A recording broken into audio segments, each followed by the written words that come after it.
Hello, everybody. It is January 6th, 2021, and this is the Wrestling Inc. podcast. I am your host tonight, Justin LaBar.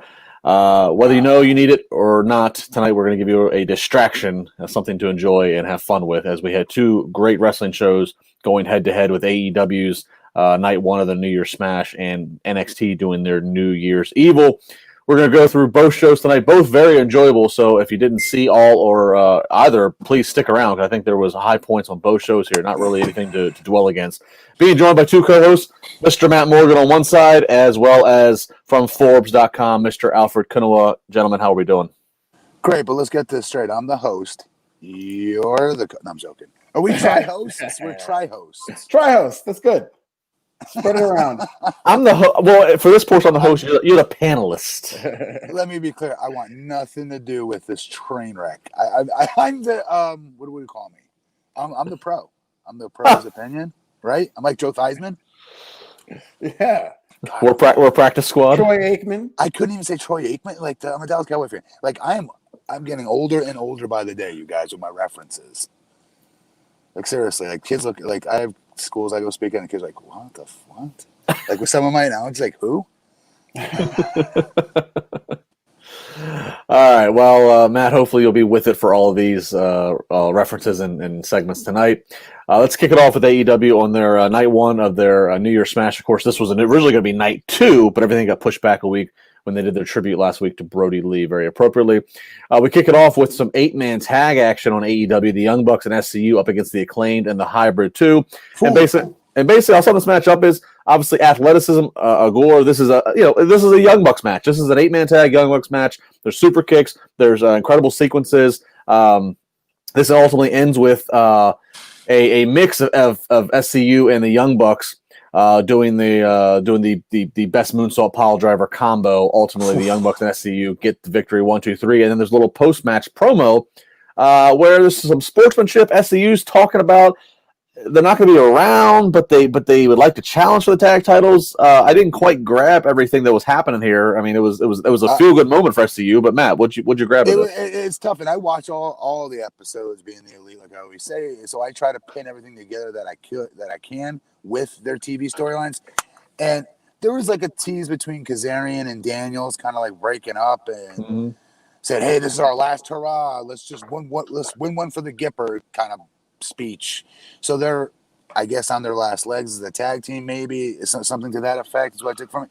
I don't care, honestly, about that storyline, even though they're both my friends. I cared about this match. Dude, this match was freaking awesome. I loved the Acclaimed, all of their stuff that they do, obviously. But I loved those 4 on the opposite side of the ring from the people that we were supposed to, think of the bigger stars, right? The Bucks and SCU. I loved the other 4. I would love to see another 8-man tag featuring those 4 guys again. I love watching that action. They're so good. They're so good. Yeah, this was nothing but action. There was a lot of flying around from the get-go, and I just absolutely loved it. It never got old. It's funny because they've been doing this formula, and I think this might be just in response to how well it does in the ratings, where the Young Bucks will open the show with these long matches, and every time naturally, I'm like, yeah, I like the match, but is like 30, 20 minutes of wrestling going to really hook people in? But it always seems like it's so great. Yeah, this kind of wrestling where it's high octane is just so fun to watch. So, I just love this. I had no Alfred, Justin, as a wrestler, and I came up in the Cornette school of wrestling, whatever you want to call it, of ring psychology being the most imperative thing that you should be caring about as an entertainer, as a wrestler rather, and getting fans to emotionally invest in your matches by first your character and then your body of work in the ring, right? Attack a body part, stay on it if you're the heel, etc., etc. You're baby face, you got to show fire and things of that nature. That's all well and good. And so it's so weird, though. Like, now that I'm out of wrestling, as I became more and more of a fan again watching it, like, I'm liking the stuff that I was taught I'm not supposed to like. Like, I'm not supposed to like not nonsensical, but too over-the-top spotty spots where they're too much helping each other, if you will. Right. And I'm like, I do like it, though. I do like it.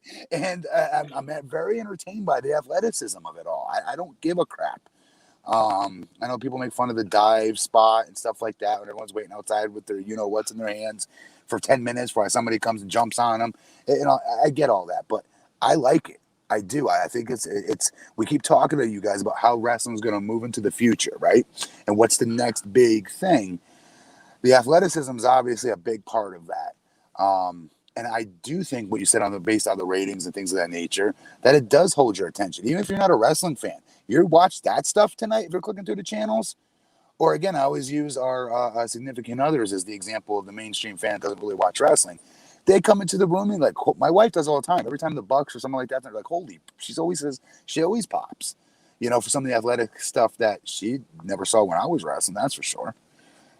And that's what it comes down to. I mean, it's all a matter of what your appetite's for. But for AEW's credit, if you're the newer brand, less than 2 years old, if you are trying to grab new eyes, you're right, Matt. The athleticism of what these guys and girls can do, even if it is over scripted and choreographed and against the traditional wrestling model, right. It does grab you. And you're right, significant others. My wife gravitates to the luchador. She gravitates to any of the high flying stuff, right. even though it may be very against the X's and O's basis of wrestling. It's all in your appetite. For me, I appreciate, like you, Matt, the appetite, but and we'll talk about it in a minute. What was NXT put up head to head in the opening segment? That's my death row meal. That's what I ultimately crave. And maybe I'm just more of a traditionalist, but yeah, it's all a matter. Nobody's right, nobody's wrong. It's all a matter of what your no. That's what was great. For. The opening of both shows was one of the best I've ever seen, quite frankly. That is a good point because these were two completely different styles of wrestling in both opening shows, and I enjoyed both. Because can I say something real quick? They were done maybe because they were both done well. They both were extremes, right? Were done well. They were, and they were some of the best ambassadors on each end. The people doing the NXT style were some of the best ambassadors, and then you got the Bucks, especially on AEW, who can do their style better than anybody. A couple super chats real quick. $2 from I Am Error. No politics in the chat. Please time out those who do. Yeah, let's keep it wrestling. We don't need politics tonight. Says the distraction tonight, ladies and gentlemen. Yeah, we don't. This is the distraction, right? Bigfoot Sneakerhead $4.99. What a night for wrestling! Both shows were amazing, just like NXT a little more. Ripley and Gonzalez amazing. Wow for women's wrestling. Alfred will run down NXT after we get AEW. And again, if you missed anything, stick with this podcast. Both shows tonight were very solid on their own respects. So don't want to shortchange anything. Keeping it going with AEW, John Moxley comes out. This is the first time we've seen Moxley live on Dynamite live. Since he lost on December 2nd to Kenny Omega, lost his world title.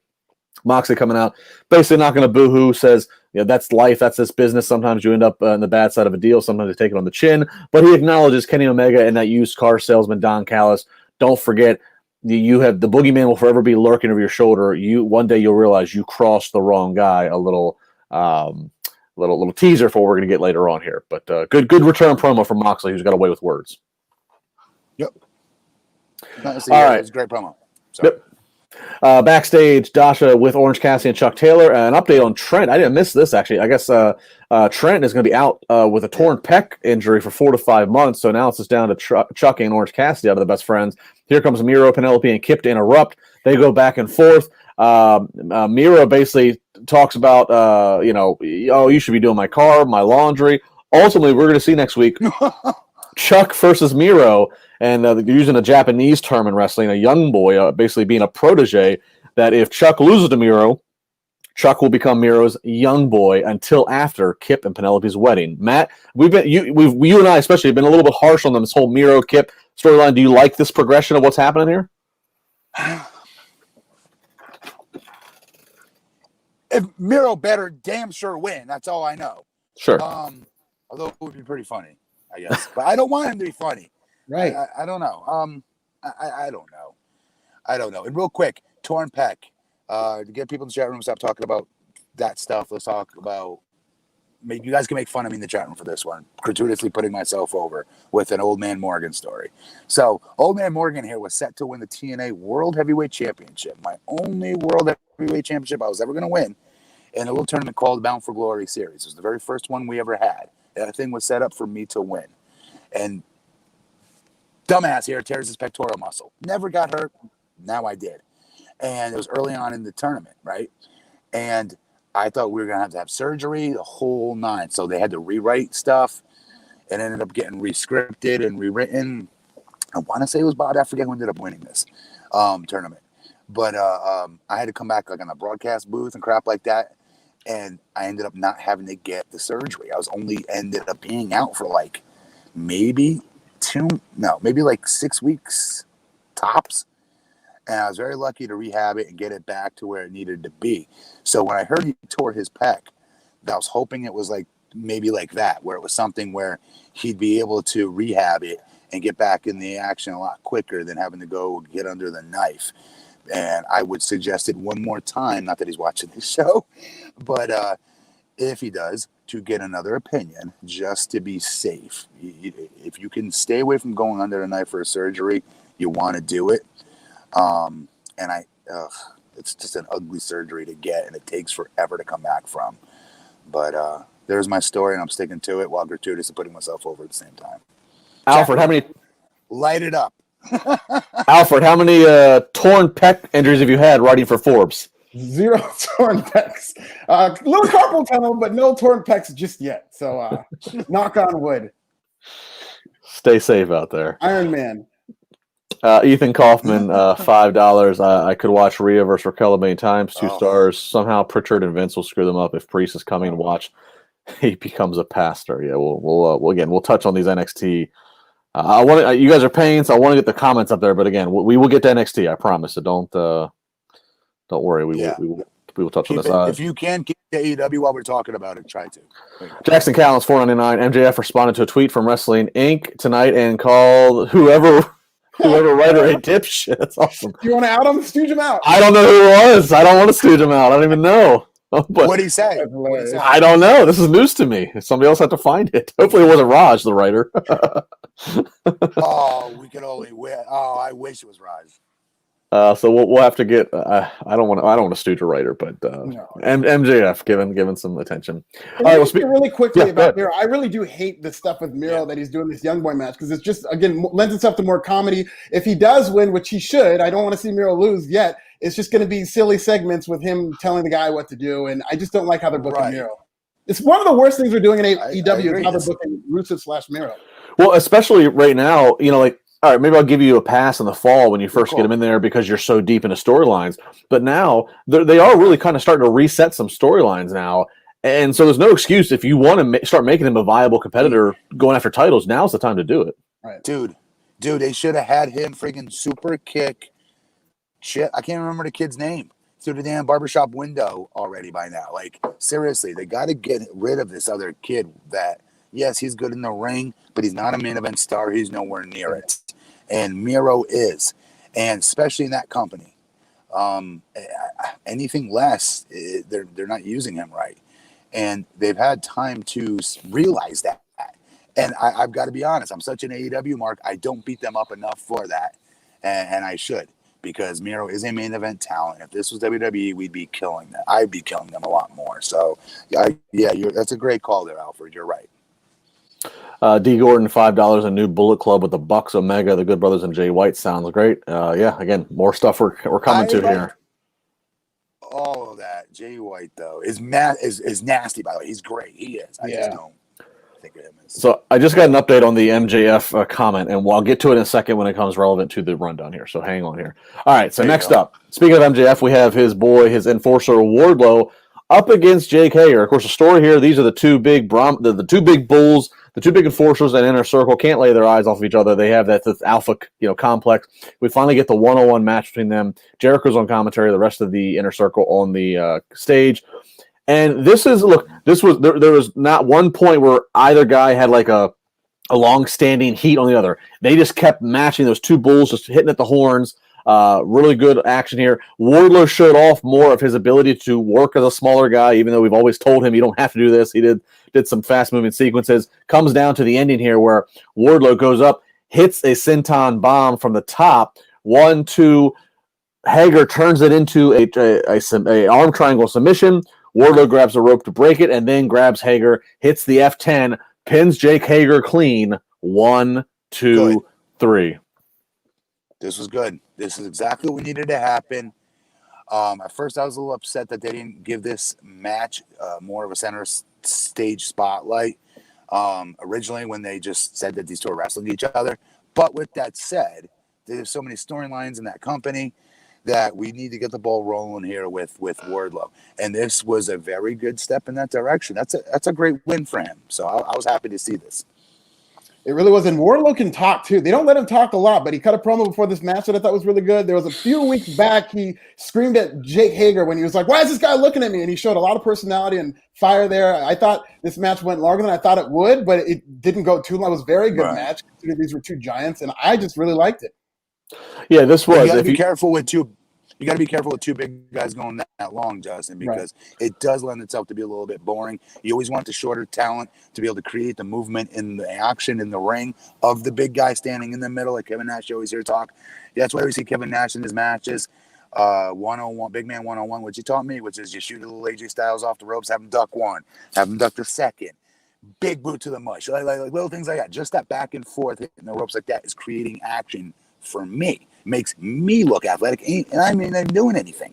And these two big guys, I thought, did a very good job of creating movement in there, which is next to impossible with two big horses. So that was very impressive. And well, to the point, Matt, about these two guys, Wardlow is, he's 6'2", 6'3". He obviously is very well built. Next to Hager, he's shorter. He got dwarfed by Eric Rowan last week. And then what we saw in Wardlow tonight, I hated that.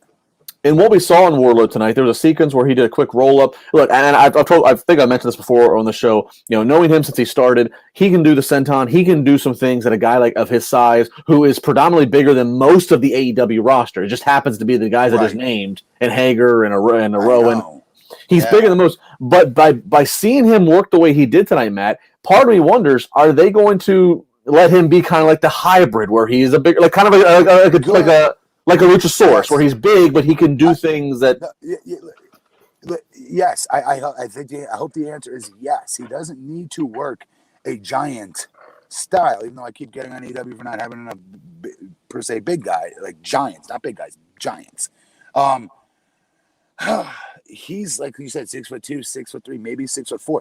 That in my book is not a big man. Where I come from, a big man. You're a big man when you're 6'6" to 6'8". You're a giant from 6'10" to 7 foot, whatever. In my weird head of mine, but I think it's better for him not to. Although, if they were going to continue to book him as a big man, I did not like. I was excited to see Rowan come out and get that little, send off, which that was awesome for all of us to see.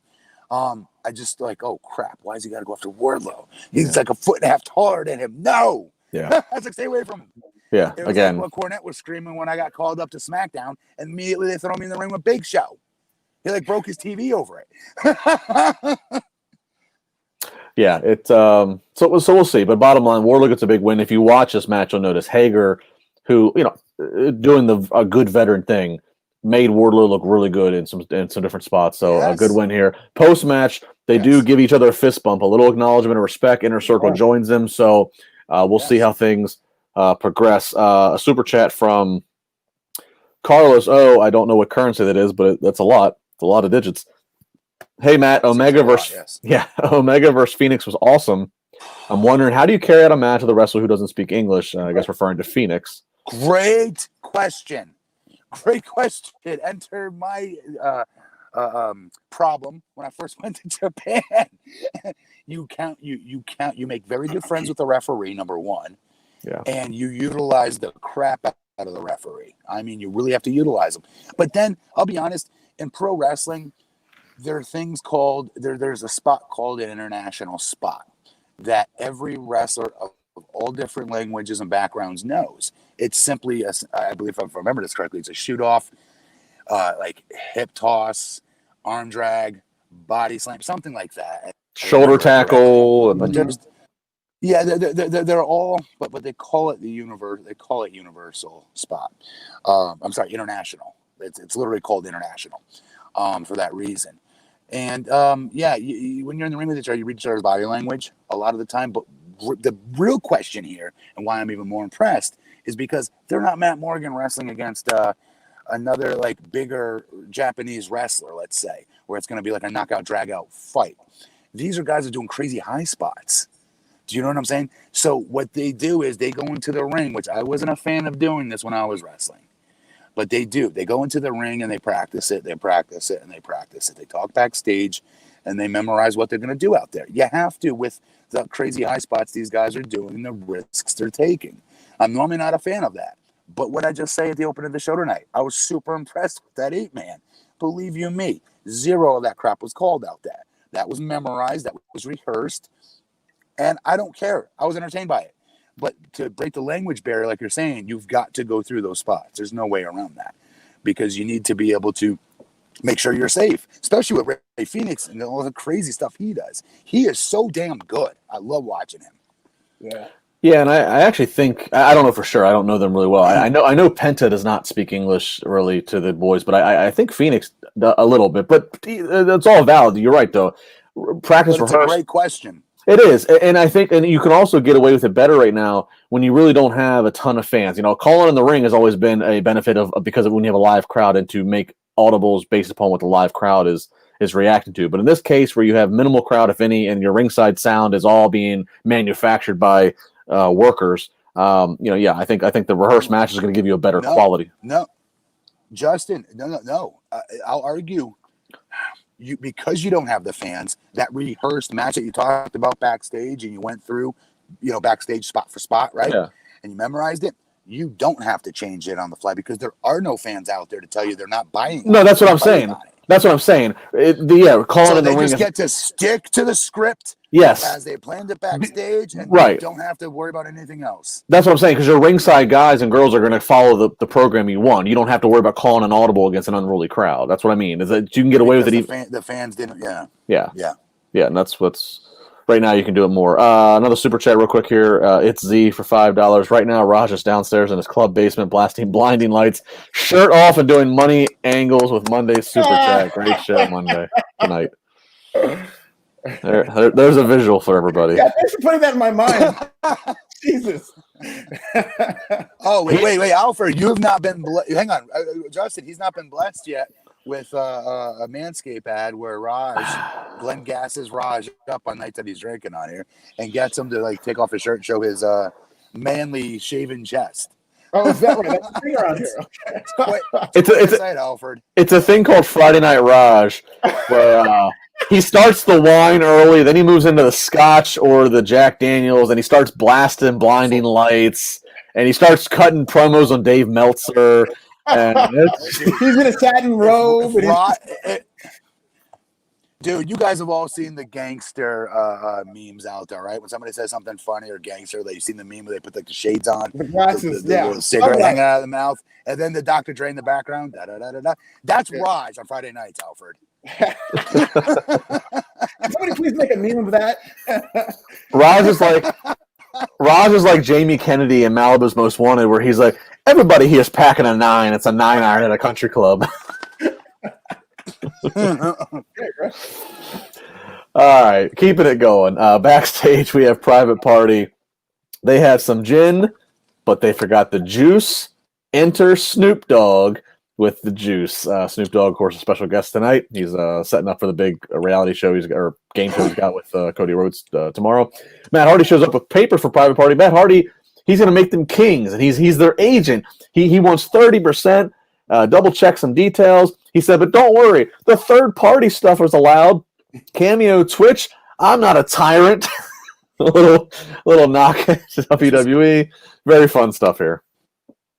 This was good. There's good, actually good usage of Snoop. I popped for Snoop popping in there.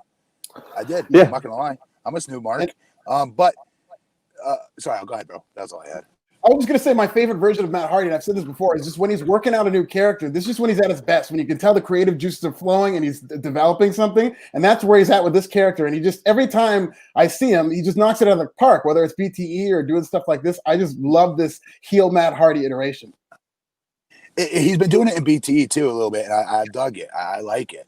He makes everything about him. Like, you see how he explained away how, he didn't steal the win away from them on one of the Being the Elite series. He stole one of their victories away from them in a 6-man tag. And his explanation was hilarious. Yeah.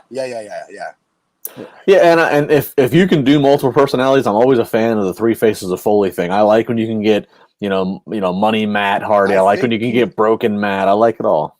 Yeah.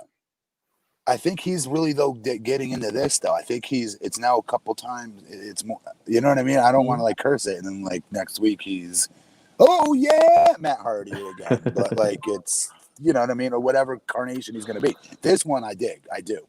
Well, speaking of different carnations, $4.99 from Matt Morgan's Frosted Tips. Matt Morgan's Frosted Tips. What is your favorite version of Raj? Monday Night Raj, Big Money Raj, Manscaped Raj, Friday Night Too Good for the Fans Raj. What about Wednesday Night Too Good for the Fans? No. Was he on Monday? Did Raj do? No. How about No Night is too good for Raj is too good for this show? It wasn't Frosted Tips. I used to have Frosted Tips. I did think that was over. And if those of you that are thinking that's funny, in 1999, it was over. Matt Morgan's Frosted Tips is right there next to John Cena's bald spot. It just is what it is. So. John Cena has a bald spot. I don't have Frosted Tips. Once upon a time. I don't have enough hair to have Frosted Tips. Alejandro Villarreal, $5. I just like how great Phoenix looks tonight against Kenny. The same with Metalik for Santos Escobar. Maybe I'm biased with the Mexican luchadors. Yes, if you like that style, there was a lot tonight. I like Kenny's match much better. Sorry. Got one more that popped in here, man. You guys are happy to speak tonight. All right. We got $5 from DNA of TNA Morgan fan. Silver lining, guys, for wrestling this year. If Goldberg wins title, Miz cash in. Also, if Goldberg loses, makes Drew reach next notch as babyface. So he's doing a little fantasy booking here with WWE. He's booking Miz to go over Goldberg with Money in the Bank? It would appear so. Oh, God. Yeah. Yikes. Great name, though. That was a good name. I don't. Yeah. Could you even picture that? No. As wild as much as WWE's lost the plot, could you ever picture the Miz pinning Goldberg for any reason? I don't think I could. No. All right. Up next, Team Taz out to the ring for the weigh-in between AEW TNT champion Darby Allin and Brian Cage. That will be your main event next week. We get Brian Cage. He weighs in at a hearty and hefty 272 pounds. And then Darby Allin steps on the scale 170 pounds. So a 100-pound difference here. And then Taz like, well, it's 100 pounds. But look, he's got shoes on and Allen's got a belt on and all this stuff. Allen grabs the skateboard and basically says, this is not a 9-month storyline. This is a 27-year storyline. I've been dealing with shit like this from people like you my entire life. So let's just go ahead and get to what's going to happen, expecting there to be a big jump of him. And just as he gets ready to defend himself, once again, lights come out. Stop me if you've heard this one. Snow comes out. Here comes Sting. All Team Taz is scared away by Sting. Sting and Darby Allin stand tall. There's a little more of it's a stare-down exchange between Sting and Allin. Of course, the question again is being asked, what is the connection here? Matt Morgan, this has been the same thing now for a couple of weeks. Are you still into this? Do you care? We can't call him Allin. It feels weird. We gotta call him Darby. I know the report probably calls him Allin, but it doesn't feel like an Allin, right? It's just Darby. Yes, I am reading off the thing. You're right. But that's the other point. I know. I love the setup of it. I love that they're going to be doing something. I do. Am I a spoiled wrestling fan? You guys can tell me I am. I don't have hurt feelings here. Chat room, you as well. Am I spoiled by saying I think we're seeing Sting too much? I don't think it's too much. I just think that every week we see him, it's been rinse repeat. So there's just this anxiousness of like, come on now, get with it. Yeah, there's nothing advancing. I have no problem with long-term storytelling. One of my favorite storylines of all time was Hulk Hogan versus Macho Man heading into WrestleMania 5, because that was a year-long build-up that they started that build at WrestleMania 4. But they kept advancing it to where it built to a fever pitch. This is just in a holding pattern where we're just seeing the same segment every single week. But I did like the new TNT title. I thought that looked really awesome. It was. It's pretty fresh. And dude, even like Hogan Orndorff and like there was Bundy breaking his ribs, right? Like those were very long-term storylines and they were very well done. And we were into them, but they moved little by little. You guys are correct. It is rinse and repeat. It is. But I don't know. I don't want to say I'm sick of Sting because that's ridiculous sounding in of itself, but I don't know. They got to do something with these two. Like, I'd almost rather see them backstage bump into each other or something they could have done and gotten the same sentiment out of it, I thought. Well, and with this being advertised, I think they said so that this is going to be the main event next week of Darby versus Brian Cage. This is a main event situation is the perfect time for us to finally get some progress where maybe Sting attacks Team Taz with a bat, but maybe we get a little bit more. Okay, why is he taking a liking to Darby? I've seen our chat room and social media. I've seen as ridiculous things of Darby is Sting's long lost son, or just Darby's just his protege, whatever. We just need something more at this point. So I think we'll get it next week, hopefully.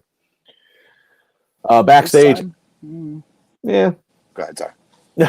Backstage, MJF brings a cameraman into a room. Jake Hager is super mad about his loss. MJF tells Hager that he should be proud of himself. He got in and out of the ring, which doesn't always happen in pro wrestling. He's still undefeated in the octagon. Hager says MJF almost dropped when he came into the room, but he's cool and he gets a fist bump. Hager then leaves. So this is where our MJF gives a unpleasant shout to Wrestling Inc. comes in. Thank you to Jackson Callens for bringing this to my attention. So this is a tweet from Wrestling Inc. that MJF isn't going to reply to. Wrestling Inc. tweeted tonight. MJF gives Hager some reassurance backstage, really acting like a leader these days. Anyone else notice he was wearing a maroon suit when he was on the ramp for the match, being MJF, and a gray suit for this backstage segment, to which MJF replied to this tweet and said, "Ever heard of lighting? Same suit, dipshit." So... Wow. Know what he should have said? Because I'm rich and I can. Yeah. Because he's got that many suits. He changed it in a matter of minutes. I'm glad to hear it was like that wasn't a faux pas. Do we know? I don't know. I did personally, and I'm watching. Mind you, I'm watching two screens. I'm watching NXT and AEW. I didn't even notice that. So. Oh God, here we go. Thomas Miles, $4.99 super chat. Didn't like me not liking calling him Allen, obviously. Darby Allin's name comes from two punk singers, Gigi Allen and Darby Crash. That's amazing. Thank you. But I'm just saying, when I, as a wrestling fan, I think of Darby. When people just say Allen, I don't think of Darby Allin. When you say Darby, I think of Darby Allin. That's all. I'm with you. All right, backstage. Thank you for the $4.99 Wikipedia. I appreciate it. Raj, thanks you. Alex Marvez backstage. He's got Jurassic Express with him. Marco Stunt's all fired up. Here comes FTR. They cut off Marco Stunt. They say, "What do you even do? You're a glorified mascot, you little midget." And Marco Stunt's going all crazy. He says, next week, FTR up against us. Tells Luchasaurus, "I'm taking your spot." So next week, it's going to be Jungle Boy and Marco Stunt up against FTR. I haven't seen FTR in forever. I feel like it's been months since they wrestled. Great. So FTR getting heat on what? Marco Stunt in that match will be yay entertaining until Jungle Boy gets a hot tag. I love Jungle Boy. We all love, obviously, them as well. It's just, I don't know. Marco Stunt sometimes hurts them every once in a while. And I don't know. I also think if you're going to have Jungle Boy if you're going to have Marco in the tag match, I think it's better to have Marco as the obviously very wee little guy and then have big old Luchasaurus there with him. Having Marco and Jungle Boy, the two, I don't know, it seems weird to have. Why would you tell it takes the biggest away from Jungle Boy? It takes away Jungle Boy. Yeah. It's his turn to get the heat on him. And you get sympathy for him because he sells his tail off. He's so good at it. Not many talents today are good at selling. Jungle Boy can sell. I love Jungle Boy. Exactly. It's much more fitting to have. It's much more fitting for the hot tag to go to the biggest guy you have in your group in Luchasaurus. Yes. That's just weird to have him on the outside. Yes. And they've got like a Freebird thing going on, and usually it's the big guy with Marco or the big guy with Jungle Boy. They usually never do those two together. So we'll see how it works. I know it's a weird. For good reason. Let me ask you a question, Alfred. Does that make them stupid for listening to him? It's really that's exactly what it should be. But you have a 6'8" monster as part of your 3-man tag, and you let little Marco Stunt run his mouth to get them in a match versus them, and I don't know. I don't know. I Oh, think you it makes mean babyfaces look stupid. Dumbo Boy and Marco Stunt that makes them dumb for accepting the challenge? Oh yeah, kind of getting tricked into it, right? Yeah. Yes, instead of saying, Yeah. you know what I mean, and then have, Luchasaurus step is, in front of him, like, no. Right. It's gonna be, you know what I mean, something like that. I don't know, because that'd be a great tag match. That'd be a great angle, quite frankly. I'd pay money to see those four work. I would. Here's a random super chat from Jody Shauna Jenkins, Canadian $5, completely random and off topic. But do you guys remember? Do you guys remember the Ken Patera in-ring segment when he blew up a hot water bottle with his mouth? Yes. I don't remember that either. Are you kidding I me? don't. Absolutely. Yes. I gotta go pick that up. I do. Ken Patera, they were having him do random like world's strongest man type of things, akin to like Will Mark Henry, but that's a legit shoot, what she's talking about, or he's talking about, whichever the two did make that comment. That's great. Shows me your age too, by the way, guys. Now I like you even more because you're my age. That means. But Ken Patera, dude, my dad loved Ken Patera.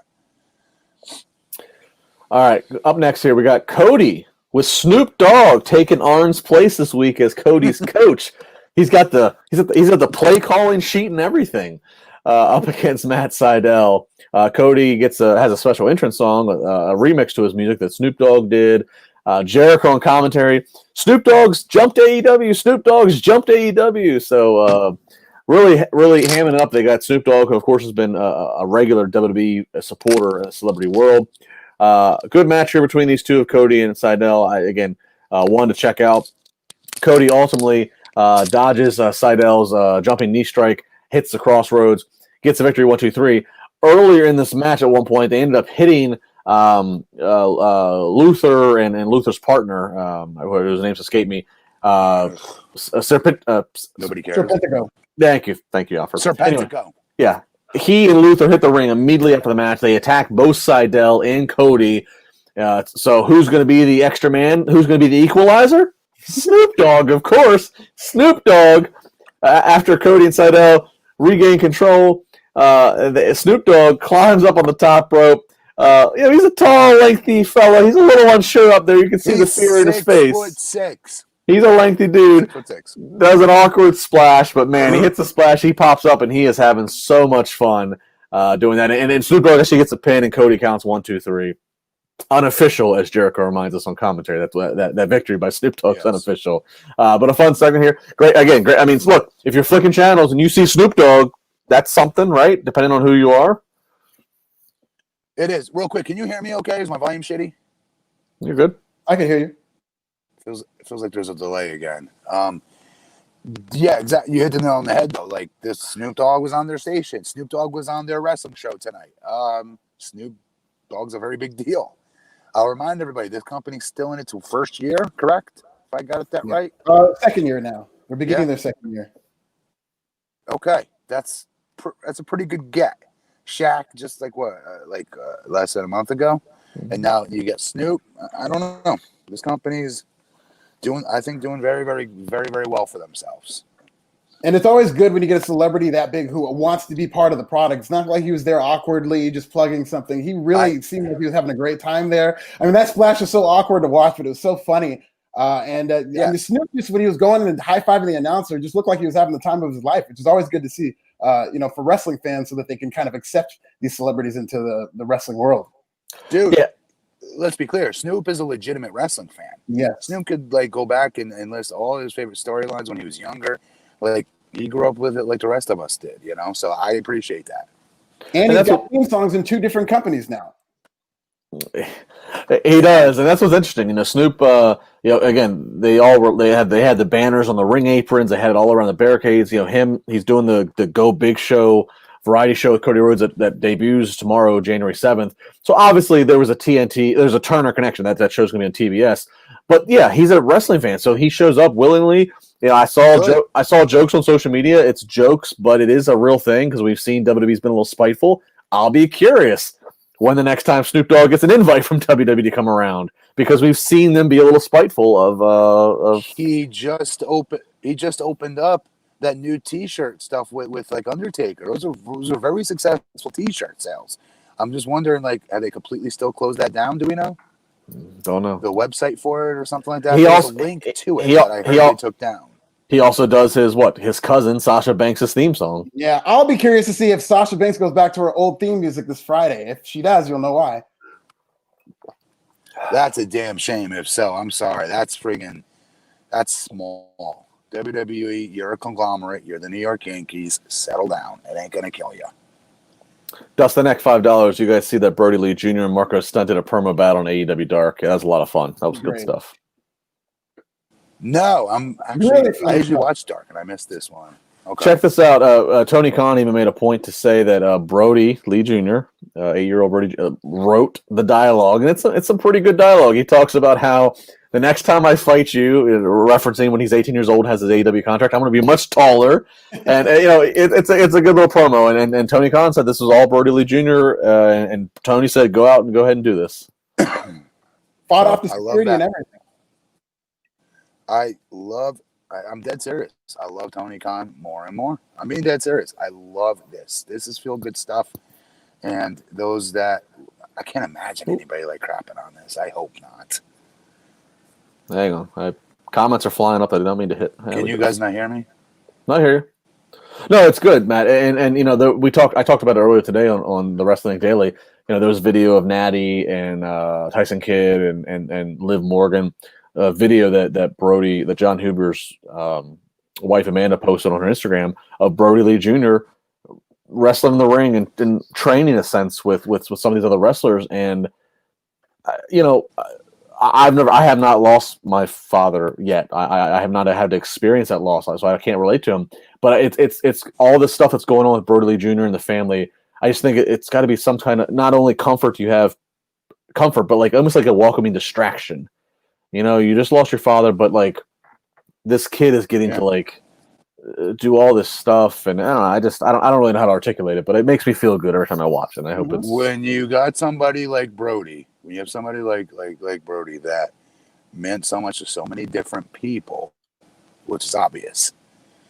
The boys, there's a saying, the boys take care of the boys. Same thing with their families. This is you're just seeing it in a different way. The other way a lot of times it happens is they pay for tons of stuff for their kids, things that just go unreported that nobody really knows about. But this is really a lot of people doing a lot, which is it says so much about Brody. It really does. It does. Up next, we got some AEW women's action. So AEW Women's Champion Hikaru Shida, she's the champion up against the challenger Abaddon. This is a very smoke and mirrors match. It actually goes two segments. They go to the picture-in-picture. It starts, Abaddon even runs to the stage, charges Shida. Again, a lot of brawling, kendo stick to the head. Ultimately, we get to Abaddon chasing Shida under the ring. Shida comes back out. Abaddon is bit into her.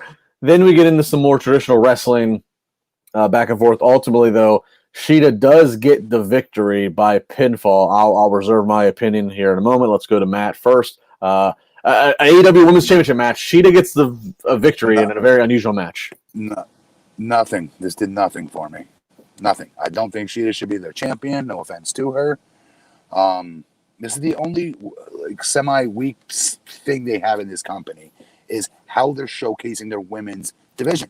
They've got girls that can freaking go. And I'm not saying Shida can't go. She can.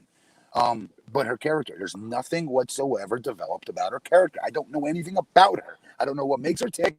I don't know what was it her dream to be a wrestler her whole life? Did somebody tell her you'll never have a shot at hell being a wrestler? And now she is. Like, what do I know about her? I know nothing.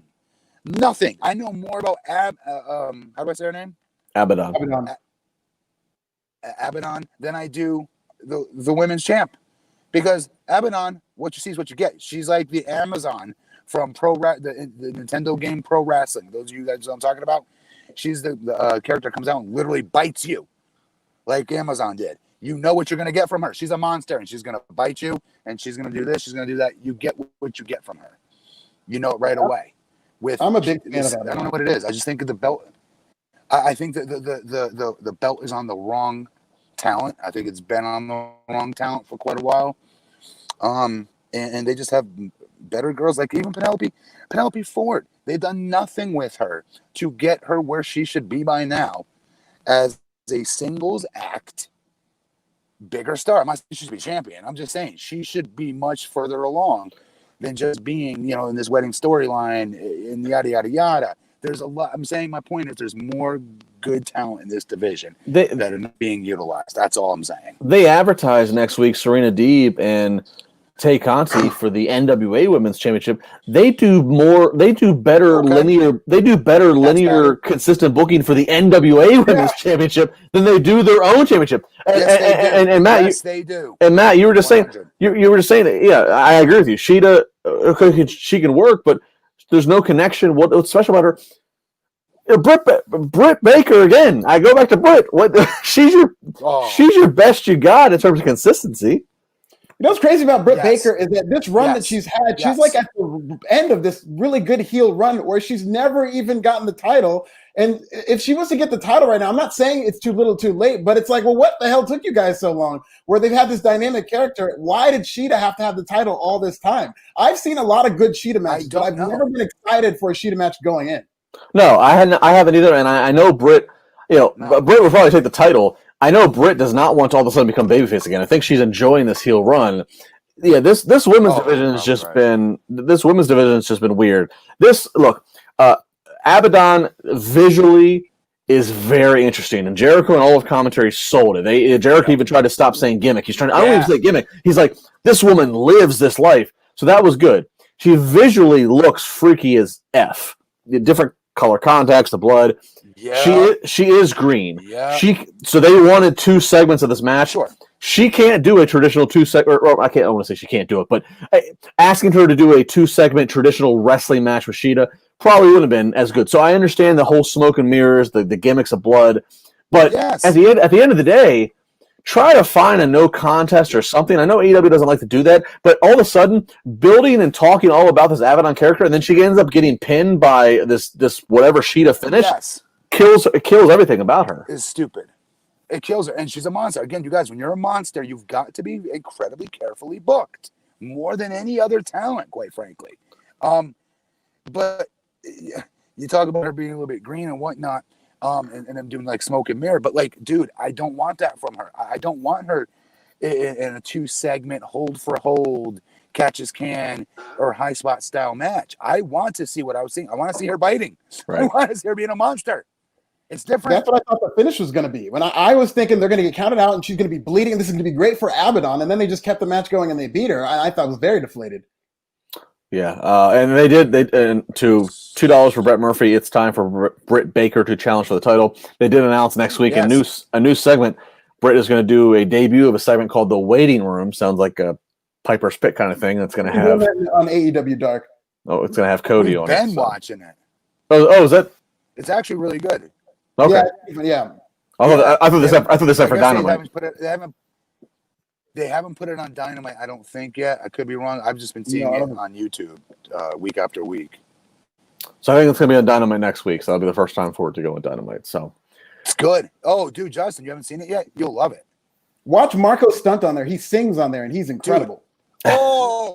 Dude, he crushed it. Crushed it. Dude, I couldn't believe how good he is. He's a really good singer, dude. Like a professionally good. Justin. I know you think it's not you gotta watch this. He's a legitimately I don't want to insult the guy, but that's what he should be doing, honestly. Dude, I was gonna say the same thing. I was gonna say Tony Khan. You need to be producing his CD, dude, because he is that good. And I could see girls all loving him and what dude, yes, I agree. Marco Stunt, he'll be singing at the halftime show for the Jacksonville Jaguars next season, apparently. All right. I think you gotta see it, dude. I'll watch. Matt, I know you. I'm gonna send it to you. I know you get all into the dark and the being the elite stuff. So I trust your judgment. All right, main event time. Kenny Omega with Don Callis, your champion for AEW, up against Rey Fenix. Again, an athletic as hell match. I thought at one point Kenny Omega was going to break his neck at the way he took a German suplex. Again, entertaining match. We talked about styles. What's your appetite? What do you want? Watch the match. Overall, Omega hits the one winged angel pinfall, 1, 2, 3. But the real story coming out of this is what happens after the fact. So Don Callis gets in the ring. He says, "Go ahead and end his." They show a video of Eddie Kingston and the Butcher and Blade. They're beating up Penta. They're beating up Pac. So that's why Phoenix has no help coming to his aid. And now Callis is saying, "Go ahead, Kenny. Go ahead and end his career." Here comes Jon Moxley. Jon Moxley comes out with a barbed wire baseball bat to beat up Kenny and come to the aid.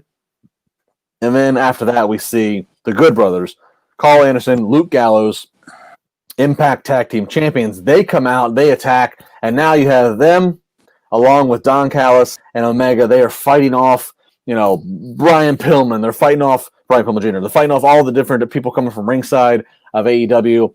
Jericho's noting it's a hostile takeover. Who's going to come? And then all of a sudden, here comes the Young Bucks. The Young Bucks. If somebody's going to come save the company, shouldn't it be two of the EVPs, right? Yes. The Young Bucks come out, and now all of a sudden, we have this moment that commentary's selling really well of like, well, hey, the Bucks got history with Gallows and Anderson and Omega.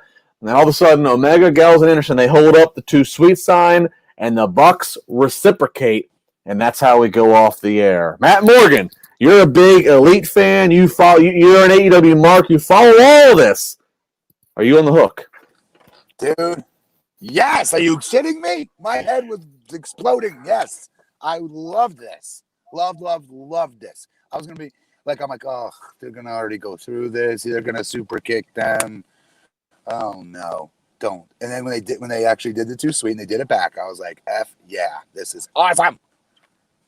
Loved it. Yeah, this took me completely by surprise, and I just loved how they went off the air like this. I grew up with Saturday morning wrestling where every week they would go off the air with some big angle that leaves you wanting more, and this is exactly what this was. I just completely love this. I didn't expect the Young Bucks to turn this soon. And, I actually kind of thought that this was going to set up a tag team feud between the Young Bucks and the Good Brothers, but then they all kind of aligned together, and I have no problem with this.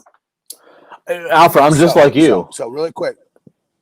Go ahead, Justin. I'm gonna step on you. Go ahead, bro. No, it's all right. Go ahead. No, Alfred, I was just saying, I'm just like you. When I'm looking, I'm like, okay, here's the best tag team Impact has to offer. So if we're gonna have a best tag team from Impact and then the single star who's under Impact's whatever and Omega, when the Bucks came out, I'm like, okay, yeah, Bucks and Moxley, this is a good 6-man tag. So that's where I was going. It is. So and they swerved me right there.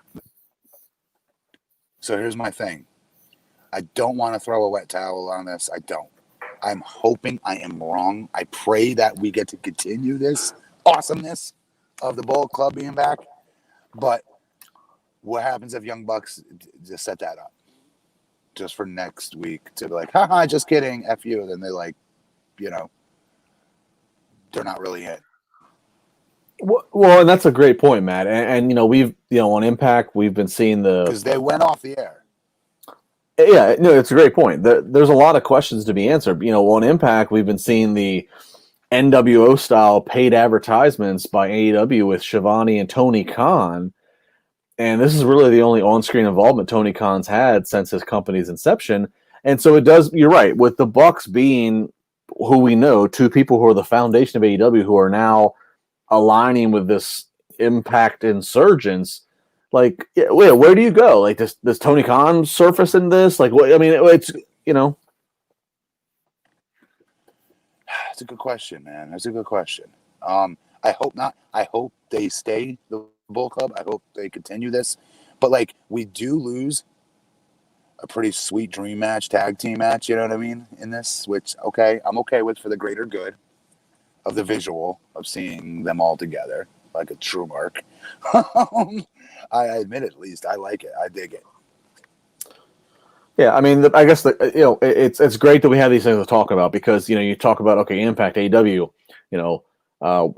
Moxley showed up in a pre-tape to New Japan just recently with Wrestle Kingdom. So I mean, it does leave the speculation of like, okay, what could they all? Are they all behind closed doors talking?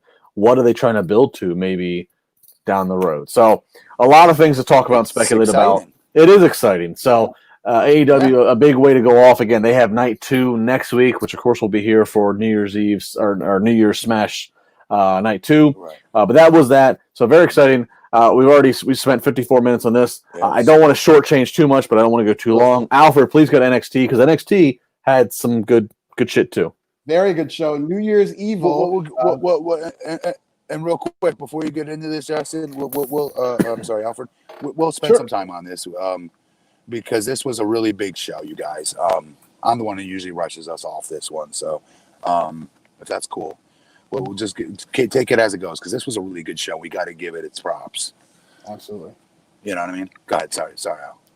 But we get into New Year's Evil. Opens with Dexter Lumis. He's in the dark. He turns the lights on. He's in a control room, and they start the show. We go right into Karrion Kross versus Damian Priest. As we mentioned before, I just love this match. Very hard-hitting match. If you didn't like the high flying of the Young Bucks in that 8-man tag match, this was for you because they were just beating the hell out of each other. Karrion Kross basically took most of this match, but they're presenting it like Damian Priest is this badass who could take a beating. He did make his comeback. They had a pretty scary spot where Karrion powerbombed Damian Priest. It was a good-looking powerbomb in that. It was very, he didn't have any problem doing it, but Damian laid it at a weird angle and folded right in half. Karrion hit the Doomsday Saito, and then his new finish, it seems. I think he's been watching some New Japan Pro Wrestling because it's a forearm to the back of the head for the 1-2-3. Karrion Kross looks like a killer, and I just love this match. He looked every bit of a killer, and the right person won this match. This was great. Great way to start the show, that's for sure. Yeah, and they made a point to announce ahead of time this starts the show commercial-free, so this is a great counter to the 8-man tag you got going over in AEW. Yes. And, again, I talked about at the start of this podcast, it's all about your appetites. This is a little bit more of my appetite traditionally. But even though this feud only had like 3 weeks of a feud, it was kind of shotgunned. Right. But, their names, Karrion Kross, Damian Priest, the entrances, what their characters are, the music, how they look, how they work. This is a billboard that I could see in Times Square for WrestleMania in a couple of years. And I'm not trying to use hyperbole here. This is the WWE WrestleMania formula. And I watch it. Yes. Yeah, and this was I enjoyed watching it so much. Not surprised Kross won. Kross has never lost in NXT, mind you. He had to vacate the title, but he never lost. And all I could think was I enjoyed this. And all I could think by the way that they had Priest lose, he even screamed at Kross like, you're a bitch or something. And then Kross does him one more. This screamed to me like Damian Priest is done in NXT.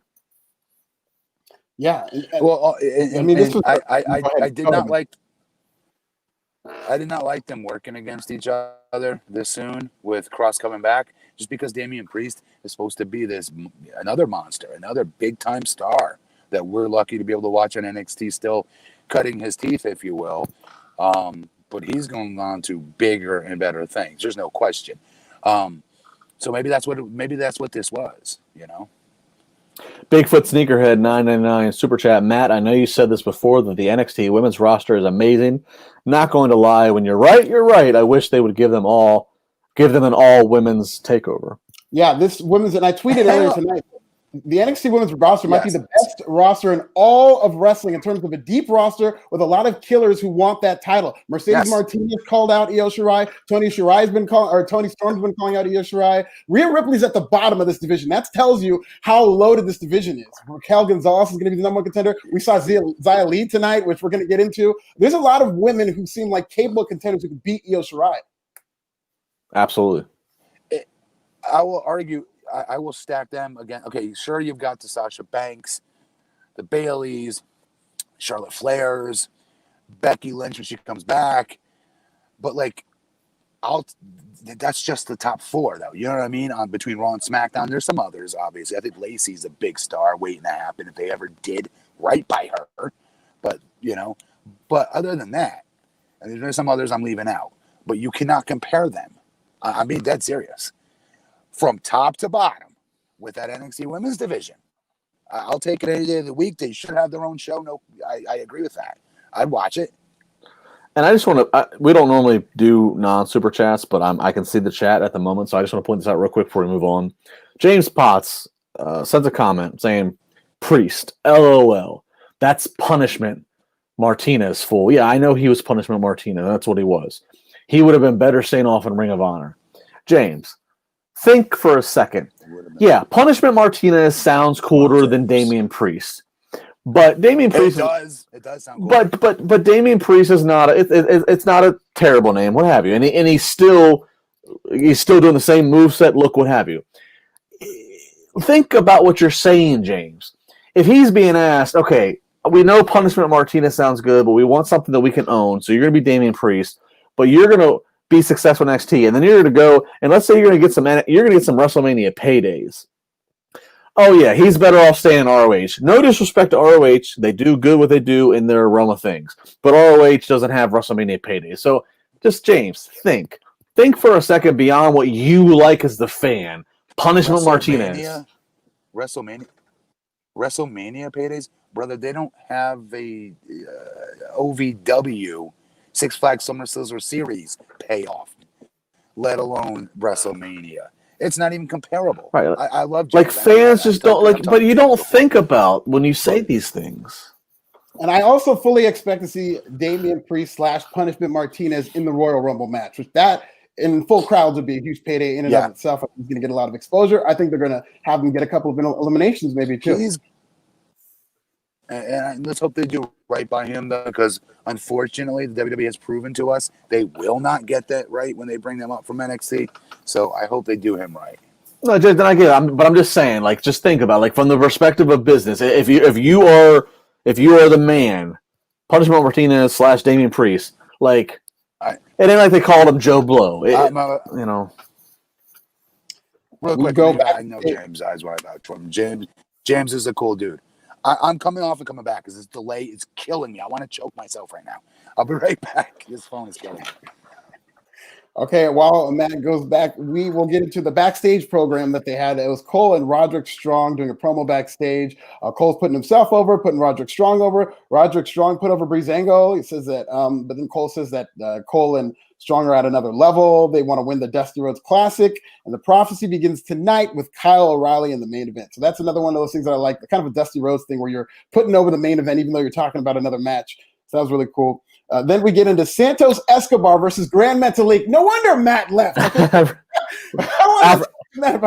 Alfred, real quick before we go into that match, Stellar Justin Lopez, $5 said Priest was supposed to show up on SmackDown last week, get involved in the Reigns Owens angle, but according to WrestleVotes, was written out last minute. Yeah, there is some spec. WrestleVotes, the mysterious Twitter account that's been awfully accurate, did tweet that there was some NXT call-ups who were going to be involved in tonight's show who were supposed to be originally in last week's SmackDown that got rewritten.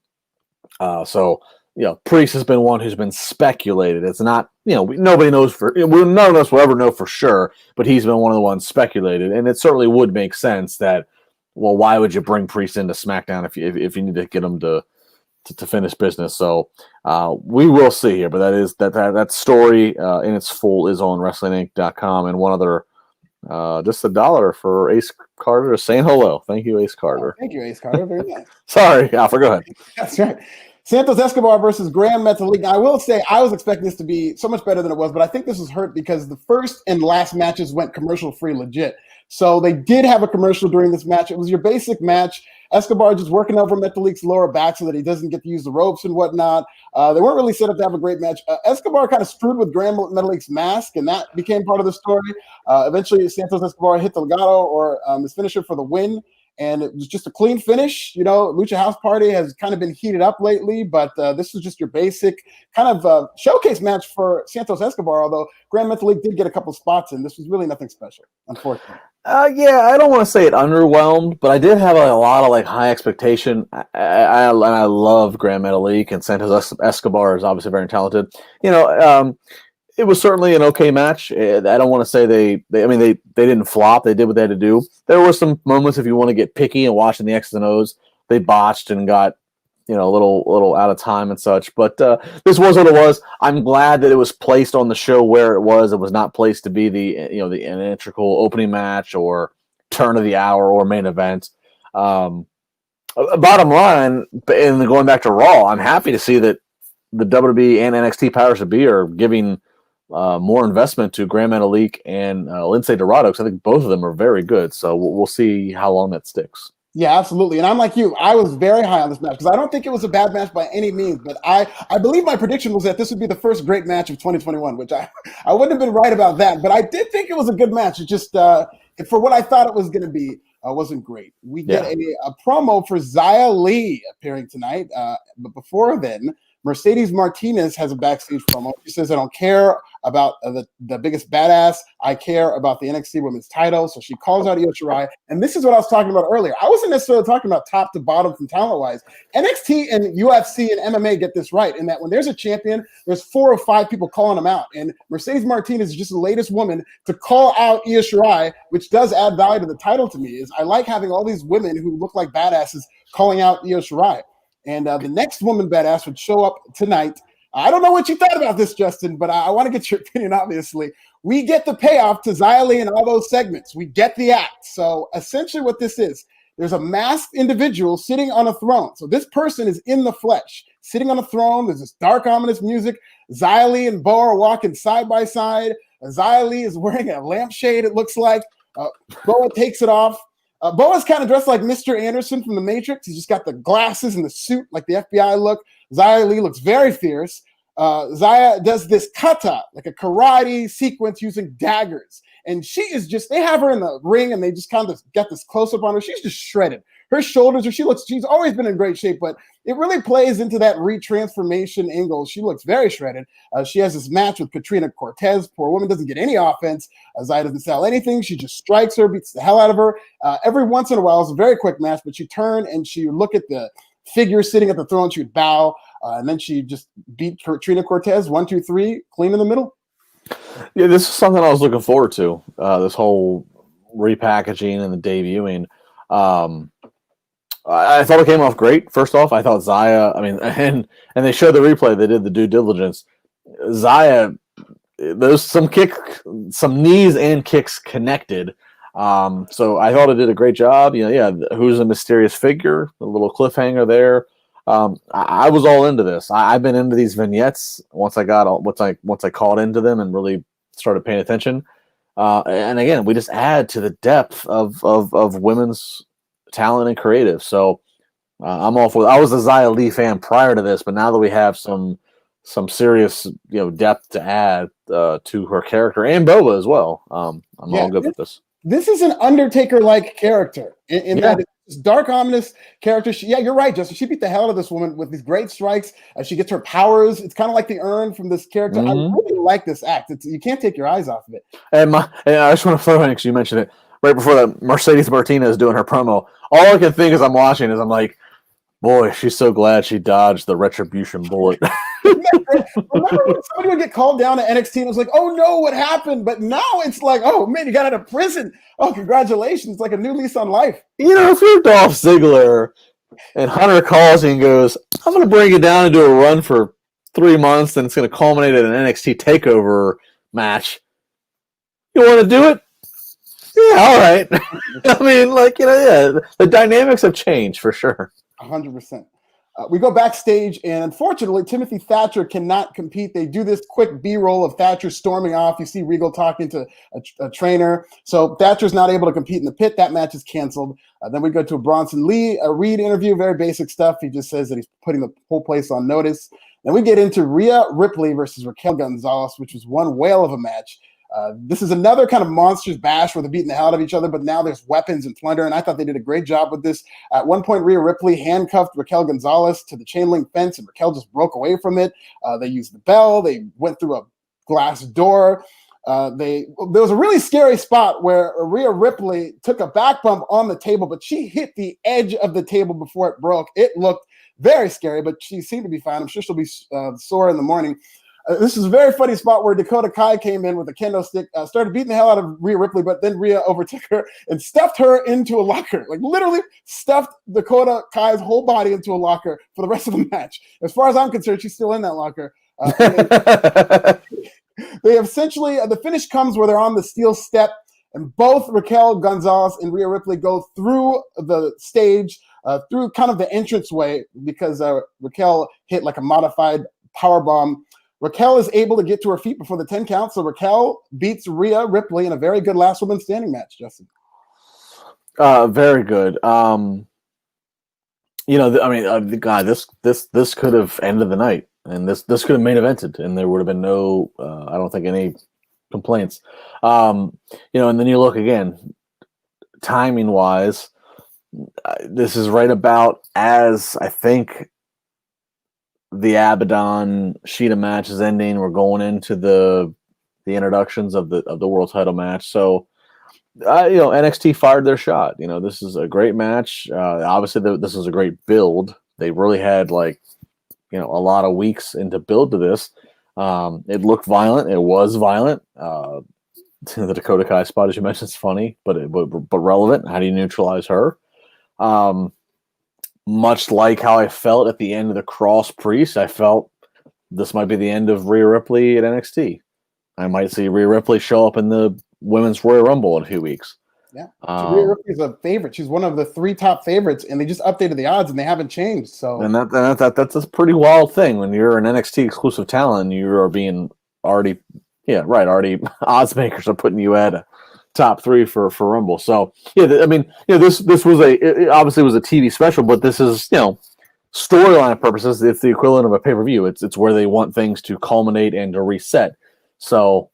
Whether you're talking about Priest or Ripley, this felt like this was the end of an era for them, and they're gonna start new somewhere else. And if it was a hell of an era for Rhea Ripley, but it ended with a bad taste in my mouth. Just how much they kind of botched her from WrestleMania 36 to now. But that wasn't for lack of effort, because Rhea Ripley still had some great matches, and she was just incredible. I am actually looking forward to seeing her work with some of the main roster women.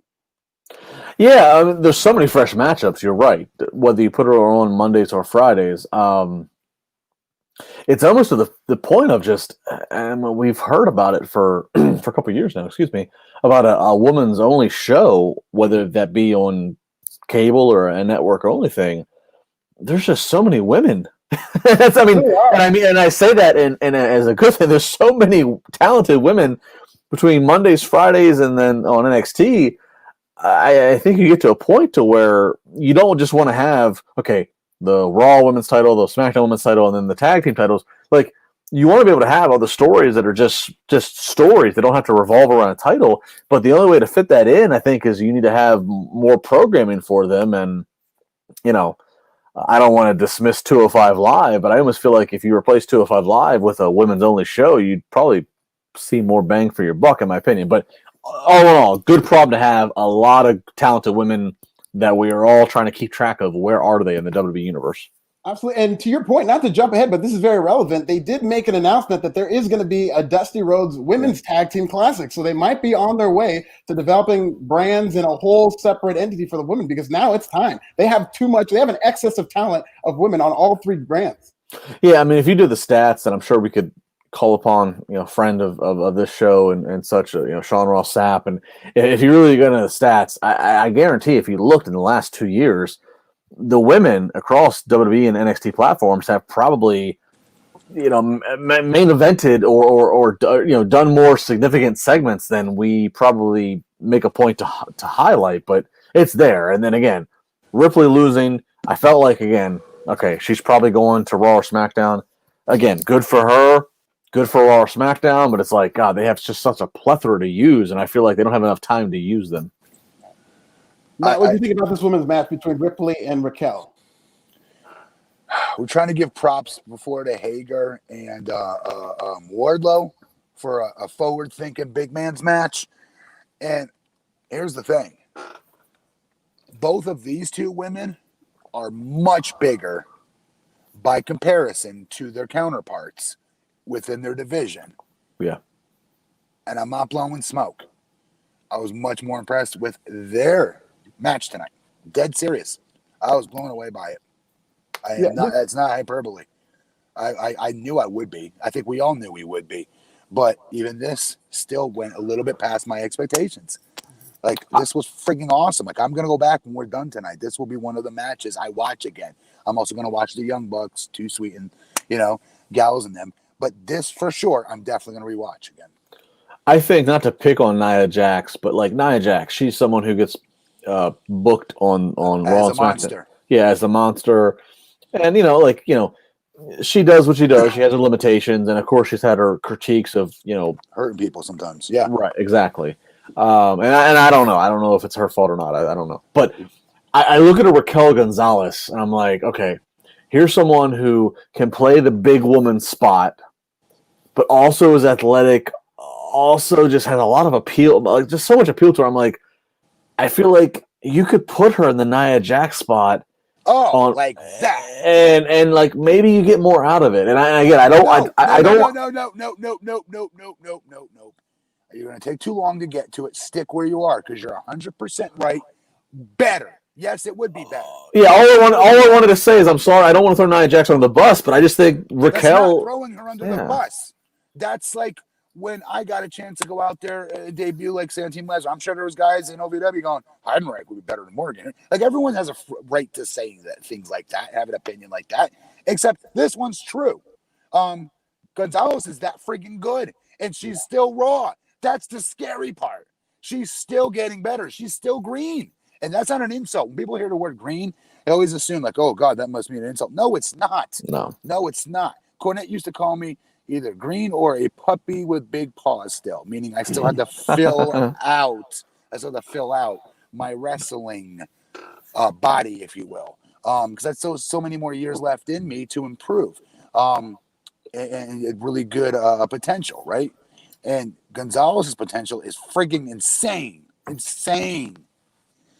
Yeah, and it doesn't have to be one or the other between Raquel and Nia Jax, but having said that, if we were to choose, Raquel Gonzalez does seem like a bigger, faster, stronger, maybe not bigger, but just a better version of Nia Jax, like exactly what they wanted Nia Jax to be. Taller, though, isn't she? Yeah, I guess taller from height standpoint. Dude, in wrestling, I don't know why Vince McMahon used to say this to me, and he's correct. When you watch TV, tall equals big. I don't know why, but it does. It's weird. Now we get into the Garganos. Before we go to break, the Garganos have a cavalcade. They're in a convertible. They're surrounded by I love this, that they go to commercial, but they do a picture of the cavalcade as if we need to see them being like ushered in. So here come the Garganos. It's a really fun segment.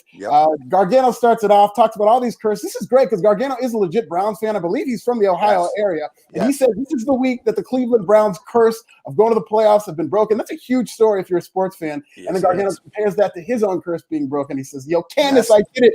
And they're doing this little angle where this is a long-term payoff, I think. Gargano keeps talking about his lady and the woman he loves, and he's talking about the NXT North American Candace talking about her, but they've been doing it. They did that in the Christmas segment. Remember where he kept saying the woman that I love? He would show the NXT North American Championship without really telling Candace that that's what he's talking about. So I think that might eventually be their demise, but they played off of that. Then they showed this incredible drawing of the family picture. It's like the Fantastic Four of the Garganos with Austin Theory looking like the Thing, just shredded, and then the rest of the Fantastic Four. Really good stuff. And then Gargano and Austin Theory announced they're entering the Dusty Rhodes Classic. They're interrupted by Shotzi Blackheart, who fires a missile at Austin Theory's ghoulies, as Wade Barrett calls them. I was not familiar with that term, but he hit him right in the ghoulies. And then Dexter Lumis shows up ringside. He rings the bell, and we have a match. It's the Garganos against Kushida and Shotzi Blackheart. We get the match. I'll get to the match quickly before I get to your guys' thoughts about this whole segment. Sorry. Dexter Lumis is a guest commentator. Doesn't say a single word. It's so great. They cut to him on the odds table, and they're just, it was really funny because he's just sitting there not saying anything, and Wade Barrett's freaking out over it. Shotzi had another moment. Man, she is building quite the highlight reel of scary moments. She did a suicide dive, almost landed right on her face, but she's okay. Kushida rolls up Johnny Gargano for the win. And so Kushida beats Johnny Gargano in street clothes because they were not prepared to compete. What do you think about this, Matt? Okay, so real quick. I thought the Shotzi Blackheart shooting the missile thing was corny as hell. I don't get why we need the tank crap and shooting things. And like, she's past that now, all right? We get who she is, what she's about, and she's a friggin' star. Well, she doesn't need that stuff no more. My opinion, all right? This is my opinion. But the match was freaking great. Everything about this was funny, but not in a, we get on, sometimes we say funny doesn't draw money and things like that, but this was well-placed humor. Having him out there on commentary, not talking, and Wade Barrett played it perfectly, being tripped out by it. Wade's really good. He's really good, by the way. He's great. I hope people talk about it. I don't read wrestling sites, so I have no idea if people like these other sites or the Meltzers and Love the World, do they put him over? I think he's great. So I don't know what others think. But anyways, Johnny Wrestling is freaking awesome in this role. So good in this role. I loved that I loved the whole promo, the whole setup of everything. The picture was great. Like this whole thing was awesome. Yeah, the escort's great. Yeah, and this is new territory. Johnny's good. One last thing. Austin Theory, you guys, I buried him show after show after show. We do this and we cover it. Not because I don't like them, but just how they've booked him. He's been so inconsequential since he's gotten to NXT with how they've showcased the kid. Even when they brought him up to TV for a minute, they're on Raw. They did nothing with him. Right now, he has never looked better physically. He looks amazing. I don't know if he's changed anything with his physique because it's just him towering over short-ass Johnny. I don't know. But he looks great physically. He looks like an athlete. He now looks like someone who will beat your ass in a wrestling match. I like him. I totally have done a 180 with him. And it's this storyline. And again, I got to give kudos to freaking Johnny Wrestling. He is killing it. He's getting others over. Yeah, I mean, Johnny working as a heel is new territory. I started working with Johnny back in 2010. He's never been a heel. He's always been like the Shawn Michaels babyface kind of a character. So he's shining in it and he's having fun with it. Him and Candice working it. Them leading the stable kind of works. And the Undisputed Era, it works. And the Undisputed Era, we all keep waiting. We all keep waiting for that to disband and Adam to go wherever the Pat McAfee one's disbanded. So this is like the next stable for NXT. Justin, let me ask you a question real quick, or Alfred, you as well. Who are you more interested by as far as a stable? Who are you more interested with? If there's a backstage pre-tape or a promo in the ring, who are you more interested with seeing between those two stables that Justin just mentioned? Oh, Johnny! I mean, the stuff they're doing right now is just it's clever, it's funny. Yeah, and it hasn't ran its course. It's still not. No. I mean, just the visual of that cavalcade was just so obnoxious, but it's so funny. I do have a nitpick, though. I have a very small nitpick. Yeah. They did this big segment where the reveal was they had this just incredible drawing, this artwork of the Fantastic Four in the same show where Dexter Lumis is your host, and that's his whole gimmick, is he draws, and he even drew a picture. Even though this match wasn't planned, he drew a picture of these tag team match that was going to happen. And as good as Dexter Lumis is, it was nothing compared to this art. And they could have done anything else as a corny kind of salute to the Garganos, but to do this art in the same segment that you've got Dexter Lumis's art really kind of made Dexter Lumis look minor league. And I thought it kind of scooped his heat in some ways if he's supposed to be the host. No, there was a scoop out for it. I thought the same thing. I thought the reveal was going to be that Dexter made it. I thought there was going to be some connection. I'm totally with you. There was a little scoop of heat. You're mad that Dexter Lumis wasn't the artist of it? Yes. Well, yeah, I wouldn't say I'm mad, but he could have done it. His gimmick is he's an artist. Why did they have to have an art? Especially if this drawing was so much better than anything Dexter Lumis could draw. It was so weird, especially if Dexter Lumis is your host and he's like front and center the guys who does it. Should we be concerned that where the most interesting thing we find about Dexter Lumis is that he's a really good artist? Okay, my only problem is that because he appeared in the segment, he did his art, he's the host of this show, and at the same time they had the art draw. All they had to do was just get rid of that. Maybe a corny family picture of real life, the Gargano family would have been just as funny, but they just had this, they're heels, and they had this incredible art drawing that they posted on WWE's Twitter, and I don't think that made them look like heels, A, and B, it just kind of made Dexter Lumis look minor league the way, with his drawing, and he's supposed to be a babyface. Okay. No, I get where Alfred's coming from. There's like an obvious disconnect there, but nonetheless. No. Hashtag holy overanalyzation, Batman. Oh, that's what we're here to do, man. We're here. No, come on, you got it. It was too much of a coincidence. I wouldn't have had a problem if it was on any other show, but on this show where Dexter is your host, where he's doing art segments. And Matt, to be fair, the weeks leading up to this, Dexter was drawing. Yeah. I get that. I do. I'm not cheering for him any more or less because he can draw good shit. No offense. All right. Well, nonetheless, I will say this: the cavalcade for the Garganos is great because NXT hasn't really done that. So this was cool. Real quick, let me Cavalcade. Good word. Some super chats. Nightmare Knee, $5. It's frightening how good the female talent is nowadays. Asuka and Io are my favorite wrestlers, male or female. No arguments there. Leonzo Duncan, a regular fan, $2. Hey, I Leonzo. saw Raquel here in MEM.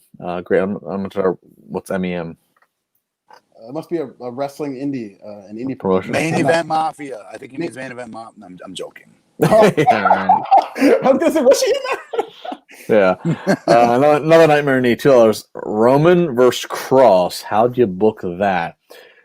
Don't. I mean, not yet. Please don't. Not yet. Yeah. That's well, not net, but if you're not now, but if you're asking for what Roman and Heyman are doing, the whole head of the table stuff, and they are literally running through the existing roster. If and when Cross appears, TikTok, there's something there of challenging the head of the table, challenging such. But yeah, I agree. We're still too early. Cross got derailed with the injury. He needs a little bit more time in NXT, I think, to cement his spot. But when we talk about people that Roman needs to pass the ball to when it's time, I'm still saying it needs to be Keith Lee. It needs to be a Karrion Kross. Bigfoot Sneakerhead, $1.99. What if they add Tessa to this roster? Oh, dude! Stop. If they, but again, I say this: Wow. if they were going to add Tessa, they would have done it by now. Just saying. But he's playing fantasy booker, just like you Sure. imagine, kind of comment is what he's saying. Sure. Oh, sure. Andrew Ung, $1.99. Are we getting Cardi B versus Lacey at Mania? Dude. I'll say this real quick before everybody talks. I want to just bring this in. Today on the Wrestling Inc. Daily, myself and Nick Hausman. Nick has access to the analytics and such of the Wrestling Inc. website. This was the top story we talked about. I asked why. Is this the top story we're talking about? Because this was the top story of traffic since Monday on Wrestling Inc. Is Cardi B in the back and forth tweets with Lacey Evans and the work shoot. Cardi B? Do you know this is a work? So people are buzzing. Let me tell you, Lacey is fire. I love Lacey. That's what my reply to her was on Instagram. I love her. And Cardi B, you're out of your freaking mind if any of this is shoot. Out of your mind. This is a military vet. This is a military vet that I would not mess with. Yeah, and Cardi doesn't know that, and I would have no problem with her wrestling at WrestleMania. I think that'd be great press for WWE. It'd probably be some of the best they've ever gotten. She's got 80 million followers on Instagram. 80 million. The traffic for Cardi B. Interviewed our president, president. She was the first one who got to interview. Yes, she's a big deal. It would be a huge coup, but that Twitter back and forth, I can promise you, just by looking at it, was not a WWE concoction. Because if you looked at the language that Cardi B used, that is not WWE approved language. No. I will not repeat it on this. I would love to see Cardi B at WrestleMania. I have to give credit to Nick Hausman, who I did the podcast with today on Wednesday afternoon. He was like, Cardi, put the gun down. Like, Cardi was taking it seriously. He was ready to pull up. Look, Cardi's got 16 million fans on Twitter, followers on Twitter, 80 million on Instagram. If WWE could get her to do anything with them on a big stage, that's a huge thing. Yes, but guys, would you argue if they could, she'd be the biggest star that they've ever got there? They've gotten mega stars, but we didn't have the same barometers back then to measure it. Like Liberace, kind of a big deal. Muhammad Ali, maybe people heard of him. Mike Tyson. Well, and also, and that's a great point, Matt. But you're right. When they had Tyson in '98, the stuff with Holyfield was a couple years removed. Yes. When they had Ali in '85, right? His biggest matches were she is the center of music entertainment now, and to all the fight of AEW has a better younger demo number and this and that. That would be a huge thing for them. That's exactly the point I was about to make. Yes. Yeah, it might be, because if you look at when is the last time, and I'm not saying name value, when's the last time WWE got a big star in their prime? Like, I think the closest thing might be Floyd Mayweather. When he was still undefeated, he was coming off the Oscar De La Hoya fight. That might be the biggest star in terms of a big star who was in their prime. But Cardi B is a lot of a bigger deal than Floyd Mayweather right now. And yeah, that might be the biggest star that they ever got if they were to book her right now.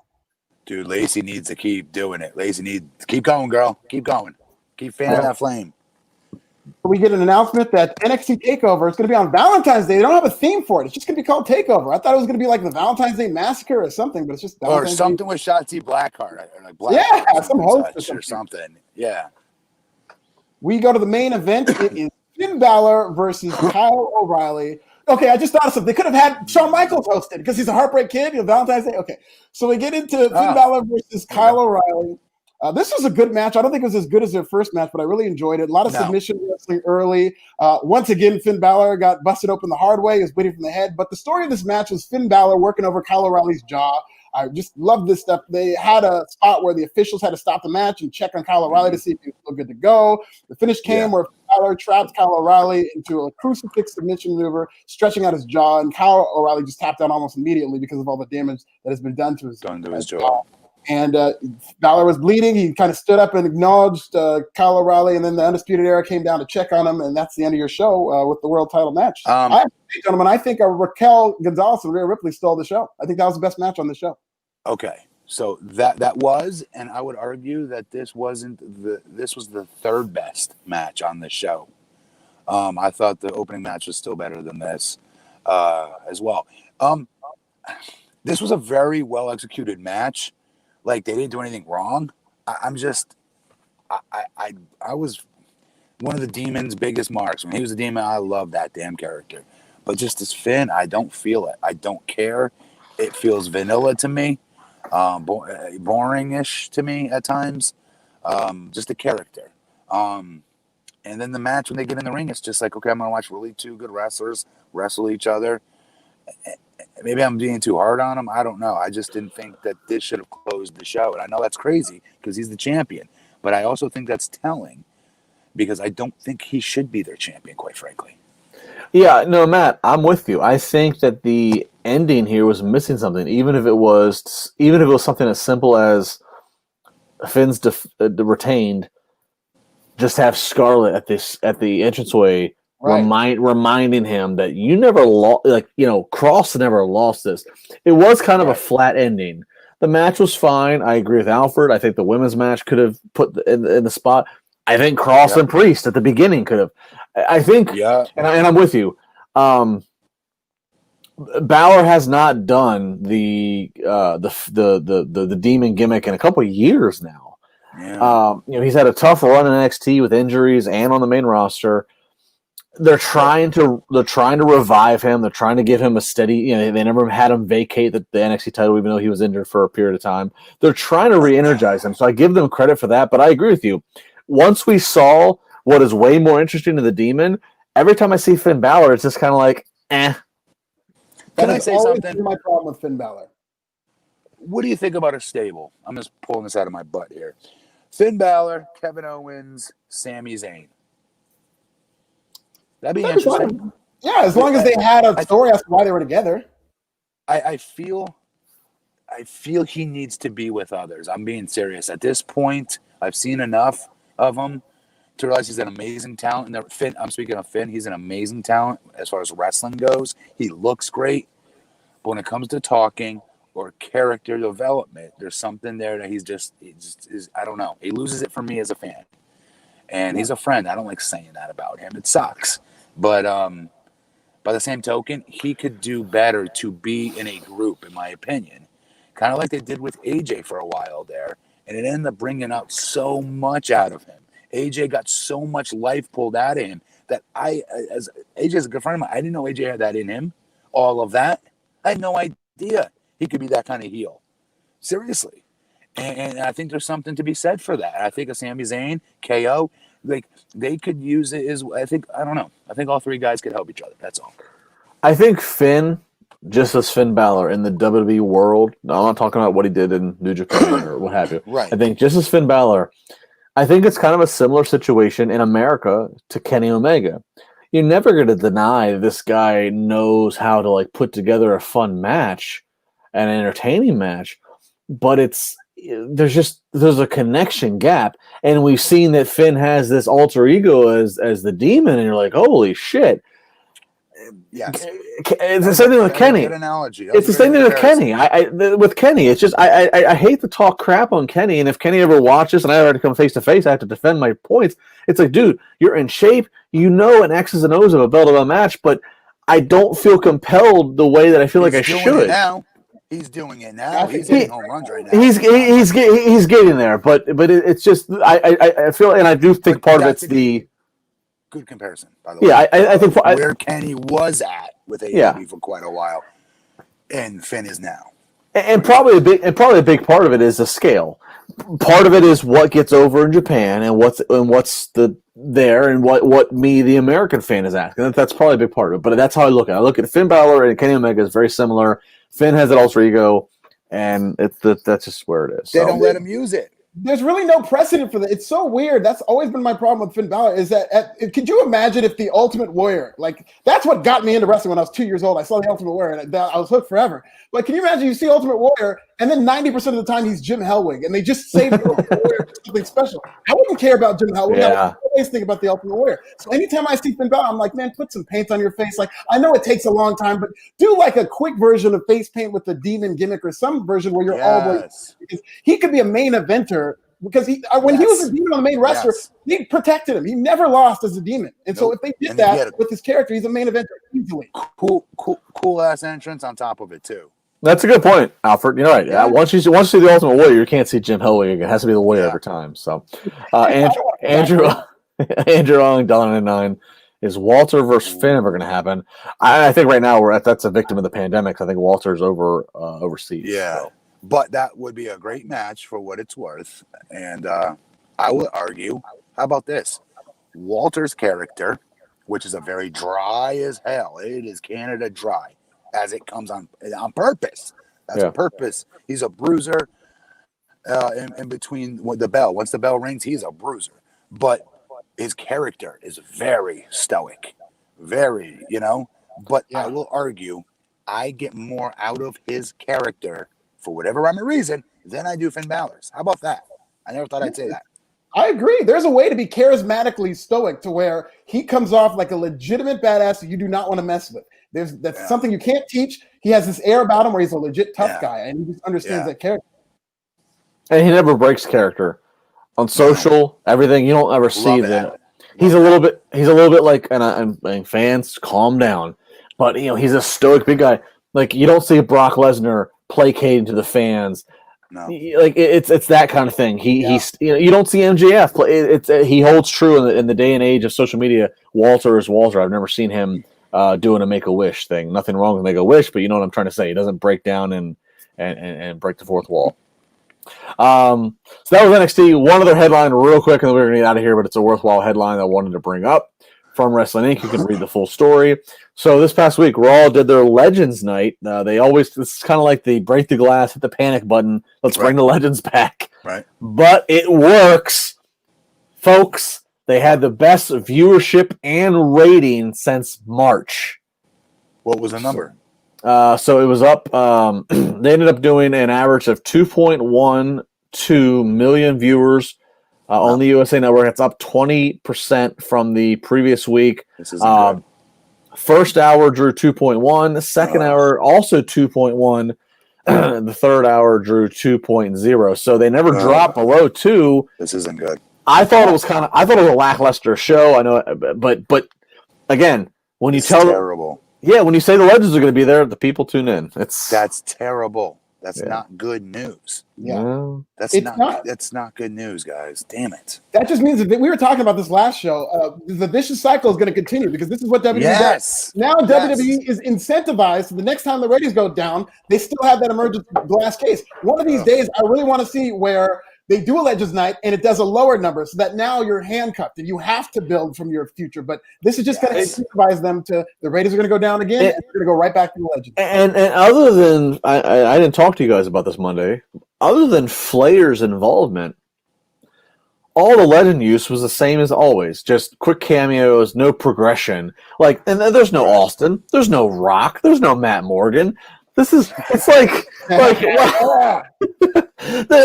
what all this does is go, hey Vince, you have nobody established right now. Yeah. outside of Orton, Fiend, Reigns, that's moving the needle.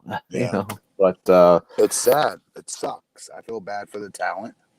This is a slap in a lot of their faces because none of them are even they're not being used right. And then these guys get to come in and they not pop a rating. I'm not going to overstate it and say, because their ratings have been in the shitter so badly that they climbed to the toilet seat, we're going to praise it. Let's not go too crazy. It was the highest rating since March. So that is something to be, I guess, somewhat impressed about to a certain degree. I just hope they're not overly impressed with it and they stop doing what brung them to the dance, what won their Monday Night War battle. I still don't understand how they don't go back to that and go, we almost put out of business. What did we do? We did this. We created new stars. That's what we did. I just don't get why they don't do this.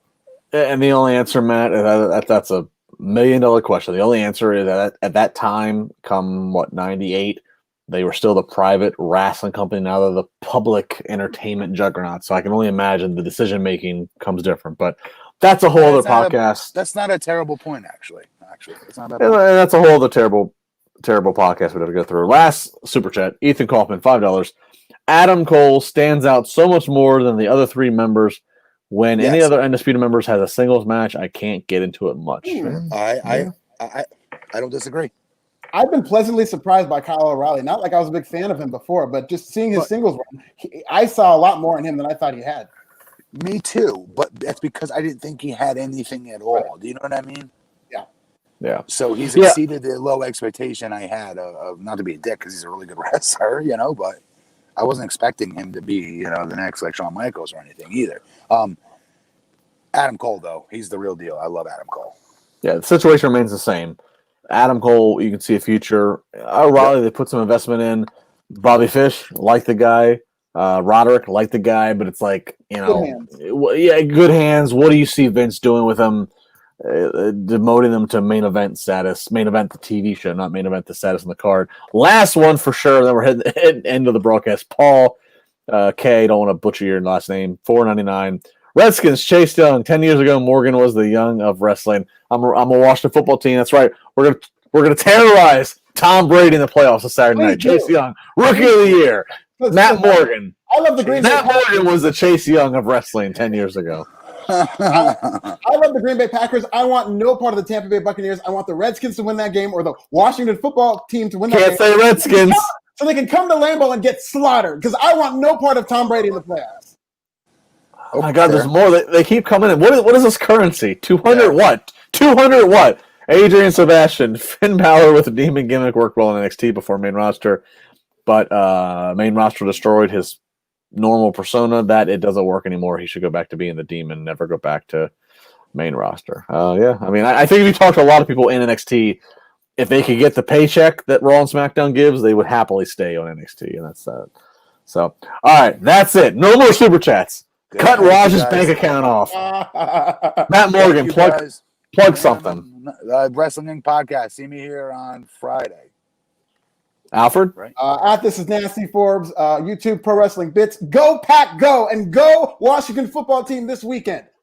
Hell to the not Redskins. At Justin LaBar, I'll be back tomorrow during the day on the Wrestling Inc. Daily to talk about the news headlines. And Friday morning, I'll be on with Mark Henry and Dave LaGreca on Sirius XM's Busted Open Radio. Thank you very much. Please take care of each other. Let's be nice. Spread this love around. Spread the podcast around. We'll be back Friday night. Bye, guys.